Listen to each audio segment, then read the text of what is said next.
नमस्कार साथियों, स्वागत है आप सभी का हमारे खुराना क्लासेस यूट्यूब चैनल पर। और दोस्तों, ये क्लासें सभी आपको कंटिन्यूस चलेंगी लगातार। और आज हम पढ़ेंगे तीसरा प्रश्न पत्र है आधुनिक विश्वविद्यालय शिक्षा।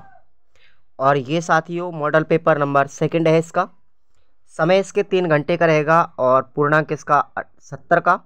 इसमें से आपको पास होने के लिए 28 अंकों की आवश्यकता होगी मिनिमम। अगर आप इससे 28 से कम लाए हो तो बैक लग जाएगी आपकी। और चलेगा, कंटिन्यूस करते हैं क्लास को अपनी को। क्वेश्चन नंबर पहला है कि अमेरिका में पहला माध्यमिक विद्यालय किस शहर में खोला गया। अच्छा क्वेश्चन है साथियों। तो पहला जो विद्यालय था वो आपका खोला गया था बॉस्टन के अंतर्गत खोला गया था। ध्यान रखना, बॉस्टन में एक खोला गया था ये। ठीक है, चलिए अगला क्वेश्चन है विश्व में सबसे पहले आधुनिकता लाने में कौन सी प्रक्रिया जिम्मेदार है। तो आपका राइट आंसर होगा ऑप्शन बी, औद्योगिकीकरण। क्या होगा? औद्योगिकीकरण। नेक्स्ट क्वेश्चन नंबर 3 है वैश्वीकरण शब्द बाजार क्षेत्र के तीव्र गति से विस्तार को प्रकट करता है जो विश्वव्यापी पहुंच रखता है। ये कथन किसका है साथियों? आंसर होगा आपका डी, ये कथन है एन वाधुल का। नेक्स्ट क्वेश्चन है निम्नलिखित में से किस वर्ष को अंतर्राष्ट्रीय साक्षरता वर्ष के रूप में मनाया गया था। तो ध्यान रखेंगे आप लोग, वर्ष 1990 को अंतर्राष्ट्रीय साक्षरता वर्ष घोषित किया गया है। अगला क्वेश्चन है आपका, देखेंगे 5वां, लोकतंत्र की सफलता के लिए शिक्षक किस प्रकार की होनी चाहिए। तो लोकतंत्र की सफलता के लिए आवश्यक है कि प्रत्येक व्यक्ति अपने उत्तरदायित्वों का उचित ढंग से निभाए। इसके लिए शिक्षा और विशेषकर उच्च शिक्षा तक उचित ढंग से निभाया जाए। उच्च शिक्षा तक पहुंच सभी वर्गों को समान रूप से मिले और शिक्षा बहुमुखी व उदार होनी चाहिए। अगला क्वेश्चन है 6वां, रेनन ने राष्ट्र को किस प्रकार से परिभाषित किया है। तो रेनन के अनुसार अतीत के समान गौरव का होना, वर्तमान में एक इच्छा संकल्प का होना, साथ मिलकर काम करने और आगे ऐसे काम की इच्छा एक जनसमूह होने की, ये सभी शर्तें जरूरी हैं। और रेनन ने यही राष्ट्र की परिभाषा दी है। नियाग्रा अभियान क्या है भाई? 7वां क्वेश्चन है नियाग्रा अभियान, इंपॉर्टेंट है। लोकतंत्र और समानता के पक्षधर कौन थे? डुबोइस और उसके जैसे अन्य लोग वॉशिंगटन के शिक्षा दर्शन के विरुद्ध थे। उन्होंने 1909 में असमानता के विरुद्ध लोगों को जागरूक करने के लिए एक अभियान चलाया था जिसे हम नियाग्रा अभियान कहते हैं। क्वेश्चन 8वां है आधुनिक युग में शिक्षा एक महत्वपूर्ण सांस्कृतिक पूंजी बन गई है। कैसे बन गई है समझाइए। क्योंकि इस आंसर सुनिएगा, क्योंकि इसकी मदद से कोई व्यक्ति अपनी सामाजिक स्थिति बदल सकता है। साथ में शिक्षा उसकी सोच, कल्पना और व्यवहार को भी नियंत्रित करती है।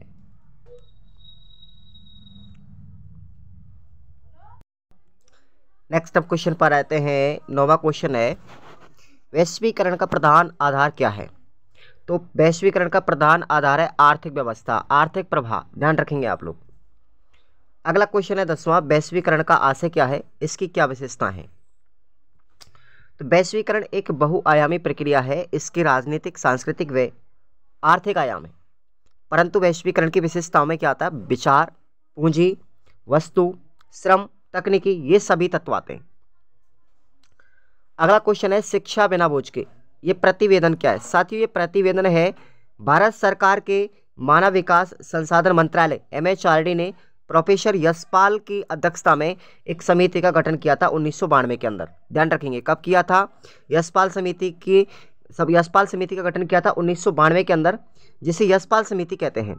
जुलाई 1993 में अपना प्रतिवेदन प्रस्तुत किया था जिसका शीर्षक था बिना बोझ की शिक्षा रखा गया।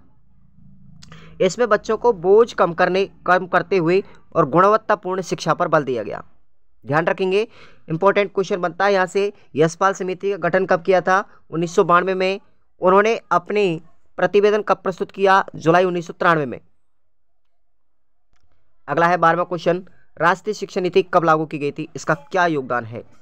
तो मेरे दोस्तों आपको बता दो थोड़ा सा, राष्ट्रीय शिक्षा नीति हमारी अब तक 3 आ चुकी हैं, वर्तमान की और सबसे पहले वाली। देखो फर्स्ट नंबर की थी 1968 में, ठीक है, लेकिन 1968 का जिक्र हमारी टेस्ट इसमें नहीं है, अपनी सिलेबस में नहीं है। दूसरे नंबर की आई थी 1986 में, ठीक है। पहली 1968, इस समय इंदिरा गांधी हमारी मुख्यमंत्री थी, प्रधानमंत्री थी। दूसरी टाइम राजीव गांधी के समय, ठीक, उस समय प्रधानमंत्री राजीव गांधी। और तीसरी और जो नवीनतम 2020 में आई है, ठीक है, लेकिन अभी इसको लागू नहीं किया है, 2020 में आई थी। नरेंद्र मोदी इसके प्रधानमंत्री थे उस समय और आज भी हैं, तो ये आपको ध्यान रखना है। तो राष्ट्रीय शिक्षा नीति 1986 में लागू की गई थी, जिसकी प्रमुख विशेषताएं, योगदान देखेंगे। नवोदय विद्यालयों की स्थापना करना, मुक्त विद्यालयों की स्थापना करना, ऑपरेशन ब्लैक बोर्ड की स्थापना करना, ये 3 उद्देश्य थे। अगला क्वेश्चन है, शिक्षा में समुदाय की सहभागिता से संबंधित समस्याएं कौन कौन सी आती हैं? तो 2 समस्या याद रखनी है। पहली है समुदाय का निजीकरण, तो उसमें फिर दूसरी है वर्ग भेद, तीसरी है समुदाय का शाला तक पहुंचना, चौथी है शासनगत समस्या, 5वीं समस्या है पालकों की समस्या अनुसार बैठक आयोजित नहीं होना। पालक का मतलब होता है अभिभावकगण। 14वां क्वेश्चन है, जनशाला कार्यक्रम राजस्थान के किन शहरों में संचालित किया गया? तो याद रखना है साथियों, आपको 4 जिले याद रखने हैं, जयपुर, जोधपुर, अजमेर और भरतपुर। अगला क्वेश्चन देखिए, जनशाला कार्यक्रम क्या है? जनशाला कार्यक्रम विशेष रूप से शहरी क्षेत्रों में कच्ची बस्तियों में रहने वाले बच्चों को शिक्षा से जोड़ने के लिए प्रारंभ किया गया। यह जन सहभागिता के माध्यम से बालक एवं बालिकाओं के लिए आवश्यक शैक्षणिक सुविधाएं उपलब्ध करवाने की एक पहल थी। जनशाला शहरी क्षेत्र की कच्ची बस्तियों में और बचपन को निखारने का प्रयास करना था। अगला क्वेश्चन है अपना 16वां, अशोधित जन्मदर ज्ञात करने का सूत्र क्या होगा? तो अशोधित जन्मदर सूत्र याद रखना, दिए गए बचपन एक जैसे वर्ष है कोई, एक वर्ष में जन्मे बच्चों की संख्या में आप लोग उस वर्ष के बीच में कुल जनसंख्या कितनी बढ़ी उसका भाग दे देंगे, ठीक है। जैसे 1000 जनसंख्या थी टोटल, उसमें से बच्चे कितने जन्मे से एक साल में? 875, ठीक है, ऐसे कर देंगे गुना 1000, ठीक है, ऐसे। अगला क्वेश्चन देखेंगे, 17वें क्वेश्चन पर आते हैं। लोकतंत्र से आप क्या समझते हैं और लोकतंत्र में शिक्षा का क्या महत्व है? तो सबसे पहले तो लोकतंत्र की परिभाषा देखिए। लोकतंत्र सरकार का ऐसा रूप है जिसमें शासकों का चुनाव लोग करते हैं, जनता करती है। लोकतंत्र शासन की विशेषताएं, लोकतंत्र द्वारा चुने गए शासक ही सारे फैसले करते हैं। चुनाव लोगों के लिए निष्पक्ष अवसर देता है, चाहे तो लोग शासक को भी बदल सकते हैं। ये विकल्प और अवसर सभी लोगों को समान रूप से उपलब्ध होते हैं, यह है लोकतंत्र की विशेषता। अगर हम बात करते हैं शिक्षा का लोकतंत्र में महत्व क्या है, तो लोकतंत्र की सफलता सरकार पर नियंत्रण, सरकार की जवाबदेही, जनता का जागरूक रहना सर्वाधिक महत्वपूर्ण है। लोकतंत्र में व्यक्ति को अनेक प्रकार के उत्तम गुणों का विकास होता है, जैसे सहानुभूति, मानवीय संबंध, आर्थिक स्थिति, कुशलता और उत्तरदायी नागरिक बनना। एक ऐसे समाज में जो परिवर्तन की दिशा में हो और जिसमें शीघ्र ही सामाजिक परिवर्तन होते हों, शिक्षा का कार्य महत्वपूर्ण है। अगला क्वेश्चन है भाई, ग्रामर शालाओं को ग्रामर शालाएं क्यों कहा जाता है? ठीक है, या फिर आपसे प्रश्न ये भी पूछा जा सकता है कि हिटलर के दौर में जर्मनी शिक्षा में किस प्रकार परिवर्तन आए, वर्णन करो। एक ही बात है और इनका उत्तर मैं आपको बता रहा हूँ। ग्रामर शालाओं की शुरुआत 16वीं शताब्दी में हुई जर्मनी के अंदर। उस समय उच्च शिक्षा का आशय था ग्रीक व लैटिन भाषा और उनके साहित्य का अध्ययन करना। इसमें बोलकर, पढ़ने और याद करते हुए दोहराने पर विशेष बल दिया गया। जैसे भारत में पहले वैदिक शिक्षा थी ना, उसी प्रकार से एक तरह से पढ़ने की तैयारी करवाने का तरीका था। पढ़ाई रटंत पद्धति से होती थी। सामान्य वाक्य स्वयं लिखना सिखाने में सालों लग जाते थे। व्याकरण सीखने में बच्चों को बहुत समय लगता। वे व्याकरण को 7वीं और 8वीं कक्षा में सीख पाते थे। बच्चों पर प्रधान अध्यापक का बहुत भय था, चूंकि इनमें ग्रीक और लैटिन का व्याकरण सिखाने पर जोर था, इसलिए इनको ग्रामरशाला कहा जाता है। हमारा अगला क्वेश्चन 19वां देखिए।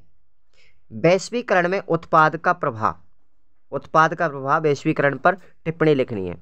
या फिर आपसे पूछा जा सकता है अथवा में क्वेश्चन कि मुदालियर आयोग ने माध्यमिक शिक्षा के ढांचे के संबंध में क्या सुझाव दिए। देखिएगा आप लोग। उत्पाद का प्रभाव, वैश्वीकरण में पूंजी की गतिशीलता के साथ साथ उत्पाद की गतिशीलता भी आर्थिक प्रभाव में दिखाई देती है। सूचना एवं प्रौद्योगिकी के विस्तार में उसे और अधिक प्रभावित किया गया। आज किसी भी एक देश में बना उत्पाद पूरे विस्तार से उसे बड़ा बना दिया है। आज के उद्योगों में उत्पादन की प्रक्रिया का एक तरह से विखंडन या फैलाव हो गया है। पहले के उद्योगों में हम देखते थे कि केवल एक ही कारखाना बनता था। अगला क्वेश्चन है हमारा 20वां, जिला शिक्षा कार्यक्रम में किन किन लक्ष्यों का निर्धारण किया गया है? तो भैया देखते जाइए आंसर। सभी बालक बालिकाओं को औपचारिक व अनौपचारिक शिक्षा कार्यक्रमों के माध्यम से प्राथमिक शिक्षा देना। दूसरा है बालक बालिकाओं तथा समाज के वंचित वर्गों के बीच नामांकन, ठहराव तथा उपलब्धि के क्षेत्र में अंतर 5% तक कम रहना। बालिकाओं के विद्यालय छोड़ने की दर को 10% से कम करना।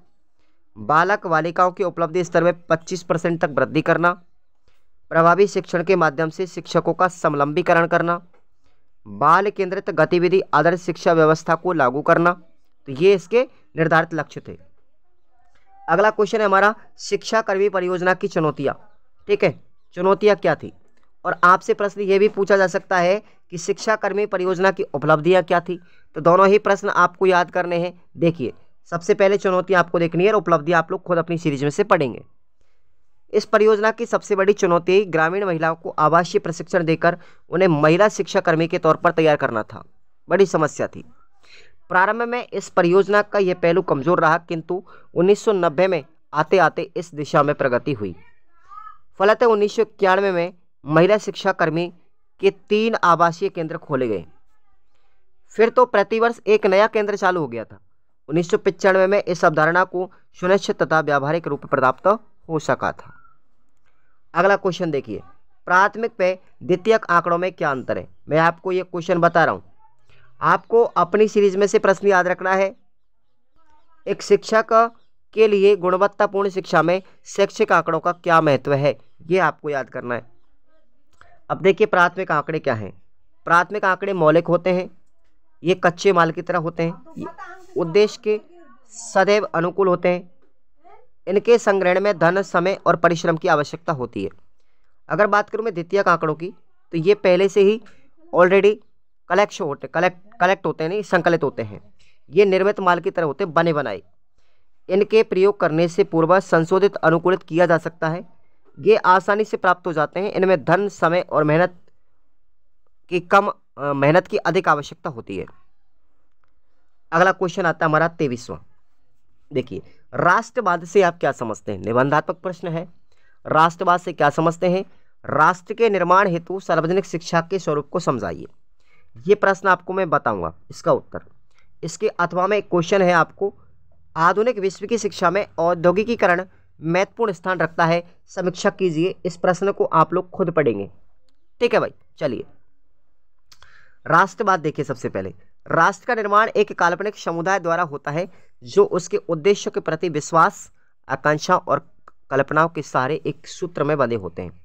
यह विशेष मान्यताओं पर आधारित होता है। एक राष्ट्र का अस्तित्व तभी कायम रहता है जब उसके सदस्यों को यह विश्वास हो जाए कि वे एक दूसरे के साथ हैं। अक्सर वे यह भी प्रयास करते हैं कि उनके इस विश्वास को इतिहास का सहारा मिले, जैसे स्मृतियाँ, किंवदंतियाँ, ऐतिहासिक खेल, अभिलेख आदि। राष्ट्र निर्माण की भावना राष्ट्रवाद कहलाती है। अब सार्वजनिक का स्वरूप देखिए। सार्वजनिक शिक्षा से तात्पर्य ऐसी शिक्षा व्यवस्था से है जिसमें देश का प्रत्येक बालक बालिका विद्यालय में बिना किसी भेदभाव की शिक्षा प्राप्त करे। शिक्षा प्राप्ति में उसके साथ किसी भी आधार पर भेदभाव ना हो। सभी बच्चों को शिक्षा प्राप्त करने के लिए समुचित एवं समान अवसर प्राप्त हो। इस प्रकार की शिक्षा व्यवस्था सार्वजनिक शिक्षा व्यवस्था कहलाती है। सार्वजनिक शिक्षा में ऐसे प्रयास किए जाते हैं कि शिक्षा किसी व्यक्ति विशेष या किसी विशेष वर्ग की न होकर एक जनसाधारण की शिक्षा को और जनसाधारण को प्राप्त होनी चाहिए। केजी सैयदन के अनुसार सार्वजनिक शिक्षा का संबंध किसी विशेष वर्ग या समूह से नहीं होता, बल्कि इसका संबंध देश की समस्त जनता से है। वह प्रत्येक बिंदु पर जीवन का स्पर्श करती है। अब आपको क्वेश्चन बता रहा हूं मैं आपको 24 में। देखिए, डी स्कूलिंग अवधारणा को, डी स्कूलिंग की जो अवधारणा है उसके क्या अभिप्राय है, अथवा में आपको क्वेश्चन है ये वाला। देखिए, बोर्डिंग स्कूल पर एक संक्षिप्त टिप्पणी लिखिए भाई। ठीक है, ये क्वेश्चन आपको 24वां बता रहा हूं मैं, ये क्वेश्चन आपको याद करने। ठीक है, ये वेरी वेरी इंपॉर्टेंट क्वेश्चन है। डी स्कूलिंग की अवधारणा या फिर बोर्डिंग स्कूल पर एक संक्षिप्त टिप्पणी, ये क्वेश्चन आपको याद करना है। और मैं फिर आपको अगला क्वेश्चन बता रहा हूं, होशंगाबाद पाठ्यक्रम की विशेषताओं का उल्लेख करते हुए इसकी गतिविधियों को लिखिए। मैंने इस टेस्ट में जो क्वेश्चन आने के चांसेस सबसे ज़्यादा है ना वो लिखे हैं। कुछ के उत्तर मैंने आपको बताए हैं, कुछ आपको मैंने निशान लगा दिए, आप लोग अपनी सीरीज में से अध्ययन करेंगे। होशंगाबाद पाठ्यक्रम की विशेषताएं, ठीक है। और अथवा में आपको क्वेश्चन है, शिक्षा कर्मी परियोजना की क्रियान्वित प्रक्रिया की उल्लेख कीजिए, ये आपको पढ़ना है भाई। अब होशंगाबाद पाठ्यक्रम की विशेषता देखो, पाठ्यक्रम गतिविधि पर आधारित हो, उसमें बच्चे खुद प्रयोग करें। दूसरी विशेषता है, पाठ्यक्रम बच्चों के पर्यावरण से संबंधित होना चाहिए, बच्चों में अध्याय के उद्देश्य की समझ बने, वे इससे जुड़ी अन्य बातों व विचारों पर अध्ययन करें, खोजबीन की प्रक्रिया को समझें। चौथी विशेषता है, पाठ्यक्रम में इस बात पर भी जोर दिया गया कि हस्त कौशल का विकास होना चाहिए, बच्चे खुद से प्रयोग करके सामग्री बनाएं। पाठ्यक्रम में सामूहिकरण की प्रक्रिया व उसके उपयोग पर काफी जोर दिया गया। कार्यक्रम पूरी तरह से प्रायोगिक गतिविधि आधारित था। पाठ्यक्रम का एक महत्वपूर्ण अंग कम लागत का विज्ञान किट होता था।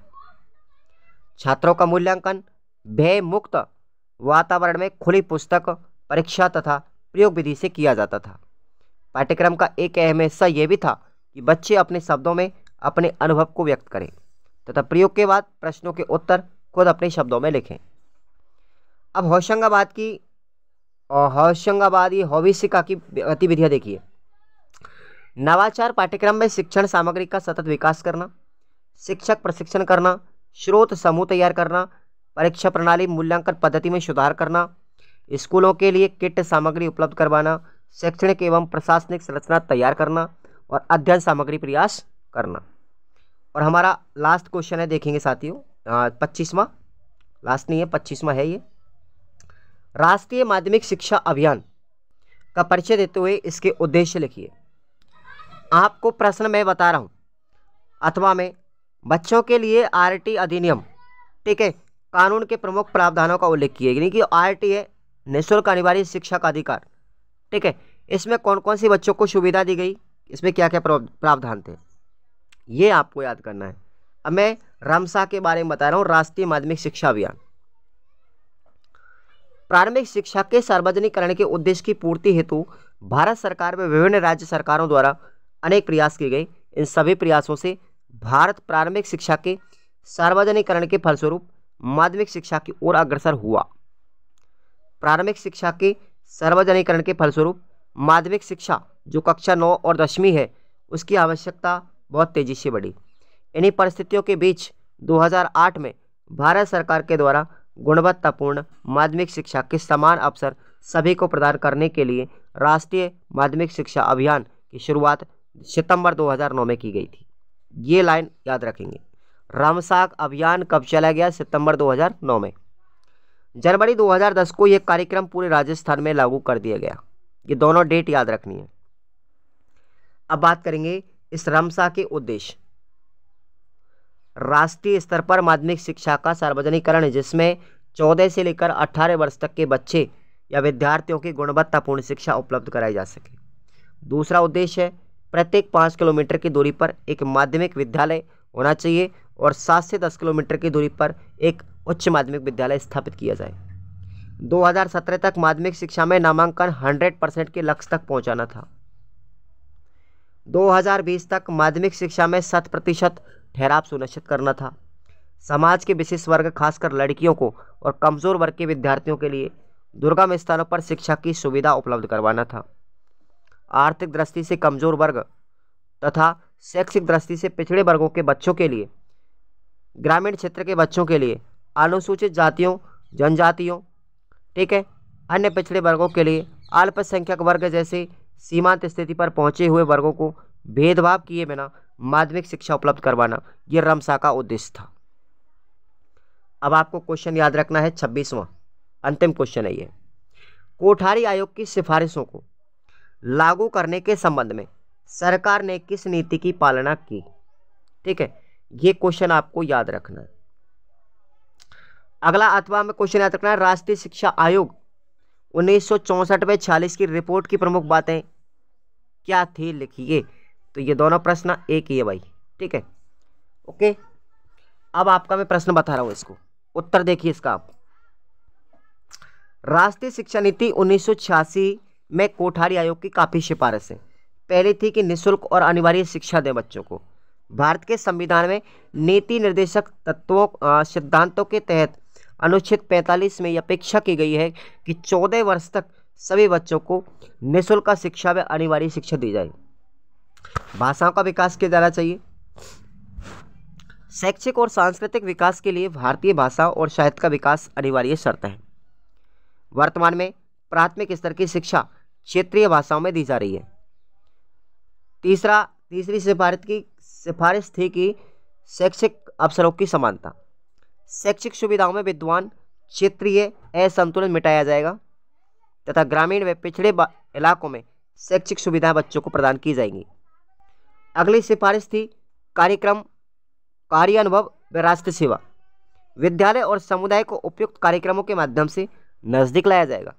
साथ ही कार्यानुभव और राष्ट्र निर्माण को शिक्षा का अनिवार्य अंग भी बनाया जाएगा। पांचवी सिफारिश थी विज्ञान और अनुसंधान की। प्रत्येक राज्य में कम से कम एक कृषि विश्वविद्यालय होगा। तकनीकी शिक्षा में उद्योगों के काम के जरिए व्यावहारिक तकनीकी ज्ञान अनिवार्य होगा। छठवीं सिफारिश थी किताबों का निर्माण, पाठ्यक्रम का निर्माण। प्रभावशाली लेखकों को पुस्तकें लिखने के लिए प्रोत्साहित किया गया। विद्यालय और विश्वविद्यालयों के लिए उच्च गुणवत्ता की पुस्तकों के निर्माण के तत्कालिक कदम उठाए जाएंगे।